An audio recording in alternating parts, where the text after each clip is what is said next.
कृष्णा, राधे राधे। किशन दासी के चैनल में आप सब मित्रों का स्वागत है। और आप सब कैसे हैं? कान्हा जी की कृपा से आप सब ठीक होंगे।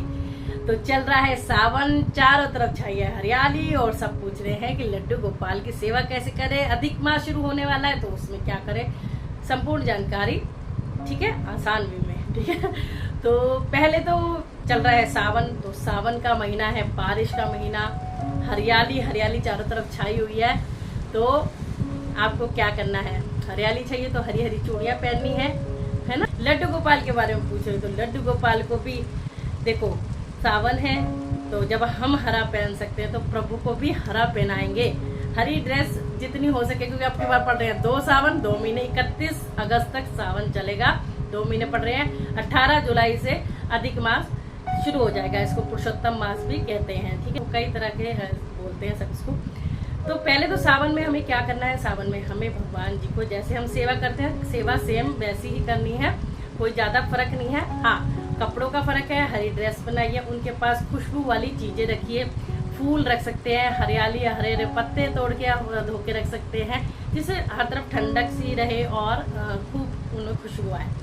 आप इत्र सेवा कर सकते हैं उनकी, क्योंकि थोड़ा सीलन का मौसम हो जाता है तो स्मेल वगैरह भी हो जाती है। तो प्रभु के मंदिर में आप इत्र सेवा, इत्र स्प्रे जो भी है वो आप कर सकते हो, ताकि खुशबू उनके मंदिर में रहे, उनके कपड़ों पे रहे, ठीक है।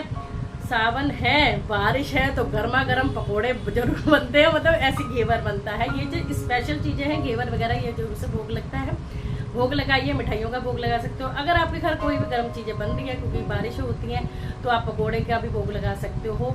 बाकी आप कुछ भी भोग लगाइए बिना लहसुन प्याज का, वो तो लगता ही है, लेकिन ये कुछ खास चीजें। और इस मास में सावन है तो दूध का बहुत महत्व है। तो आप एकादशी हो, बृहस्पतिवार हो, या हफ्ते में एक बार या एकादशी पे आप दूध का स्नान करा सकते हो, कच्चे दूध का, जैसे भोले बाबा को कराते हैं, जब भी हम कान्हा जी को भी करा सकते हैं। तो उसका बड़ा महत्व है। और लग जाते हैं झूले, तो झूले तो भैया बनते हैं। झूले कब झुलाने हैं, जब सावन लग जाता है। वैसे अगर आपने झूला रखना है तो तब से ही झूला आप कान्हा जी को झुला सकते हो। और नहीं तो मेन जो झूला झुलाने का वो होता है कि दिन, वो तीज वाला दिन ही होता है। बाकी ये है कि पूरे सावन जब हर जगह झूले लग चुके हैं, जैसे पार्कों में जाओ वहाँ भी झूले, अपने घर में झूले, हर जगह झूले, तो आप अपने घर में भी लड्डू गोपाल का झूला लगा सकते हो, उनको डेली झूला झुला सकते हो। सावधानी क्या बरतनी है भोग लगाने में, झूला आप झूले में कभी भोग नहीं लगाएंगे, क्योंकि झूले में देखो, अगर हम ही है, हम अगर झूला झूल रहे हैं तो अगर हमें कोई खाने को देगा, वो मुंह में जाएगा कि नीचे जाएगा, तो ये चीजें नहीं करनी है। जब आप झूला झुला लेंगे या झूला झुलाने से पहले, तब आप उन्हें भोग दे सकते हो, ठीक है। झूले में बिल्कुल भोग नहीं देना। झूला आप सुबह, दोपहर, शाम कभी भी झूला झुला सकते हो। झूले में आपको कान्हा जी को सुलाना नहीं है, सुलाना आपको भैया जैसे आप अपने उनको विश्राम अवस्था में सुलाते हो, चाहे बैठ हो, चाहे जहाँ भी आप अच्छे से उनकी सेवा करते हो, ठीक है। इत्र सेवा का बहुत महत्व है, वो तो हमेशा ही रहता है, लेकिन इन दिनों कुछ ज्यादा बढ़ जाता है, क्योंकि मैंने बताया जैसे कि सीलन वाला कुछ टाइम आ जाता है, थोड़ी स्मेल सी आती है, बारिश भी होती है, और आजकल तो इतना भर भर के पानी भर रहा, तो वैसे ही स्मेल आ रही है। तो उस हिसाब से अपने घर में भी आप खुशबू, परफ्यूम जो होते हैं, इत्र, वो भी छिड़क सकते हो। और प्रभु को तो इत्र जरूर लगाएं, ठीक है, कोई भी लगा सकते हो आप, ऐसे करना है। तो ये तो होगी हमारे लड्डू बाबू की सेवा, कुछ खास नहीं पर बहुत कुछ खास, ठीक है, ऐसे उनको कर सकते हो। हाँ, सावन की बारिश है, जैसे हमें बारिश में भीगने का शौक है, जरूर, चाहे आप 1 से 2 बार, भाई बहुत ज्यादा बारिश है तो लल्ला को भी दिक्कत होगी। नॉर्मल अगर बारिश है तो आप उनको बारिश का आनंद भी अपने छत पे, अपने आंगन में आप अपने करा सकते हो उनको, तो बारिश भी उनको अच्छी लगती है, तो वो भी आप उनको आनंद दे सकते हो। ये तो हो गई सावन की बातें। अब कर लेते हैं अधिक मास की बात, जो 18 तारीख से शुरू हो रहा है, 18 जुलाई से 2023 में। ये बोलना पड़ता है मुझे, वरना कई पुरानी वीडियो देख के बोलते हैं आपने जब बोला था, आपने जब बोला था, ठीक है। तो अधिक मास में, अधिक मास यानी कि ये आता है 3 साल बाद, ठीक है, 3 साल बाद आता है ये अधिक मास। तो यानी 1 मास बढ़ जाता है, तो वो प्रभु को बहुत प्रिय है, पुरुषोत्तम मास भी बोलते हैं इसको, ठीक है। यानी श्री हरि विष्णु का महीना, श्री हरि विष्णु का महीना सबसे ज्यादा प्रिय माना जाता है। आप कुछ भी कार्य करेंगे उसका आपको 10 गुना मिलेगा। जैसे आप अगर जप माला कर रहे हैं, जो जगा रहे हैं, दीपदान कर रहे हैं, तो सहस्त्र गुना फल आपको मिलने वाला है। मेन अगर अधिक मास की बात करूं तो मैं ये होगा कि जितना आप पुण्य करेंगे आपको पीढ़ी दर पीढ़ी उतना ही पुण्य मिलने वाला है। तो ये तो हो गई वो वाली बात है कि हमें दान पुण्य करना है। दान पुण्य आप पंडित जी को भी कर सकते हैं, दान पुण्य आप किसी गरीब को भी कर सकते हैं। दान पुण्य ये नहीं होता कि भाई हम खाली पंडित जी को गरीब को भी कर सकते हैं।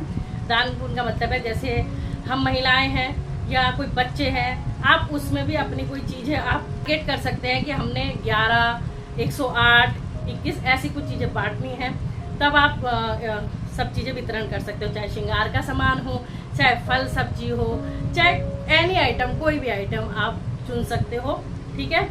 दीपदान का बहुत बड़ा महत्व है। मंदिर जाइए, श्री हरि के चरणों में दीप जगाइए और परिक्रमा का मार्ग जो होता है वो वैसे भी इतना सफल होता है। जैसे हम वृंदावन जाते हैं तो सब परिक्रमा के लिए मतलब आतुर रहते हैं कि हमें वो सौभाग्य मिले कि हम परिक्रमा करें।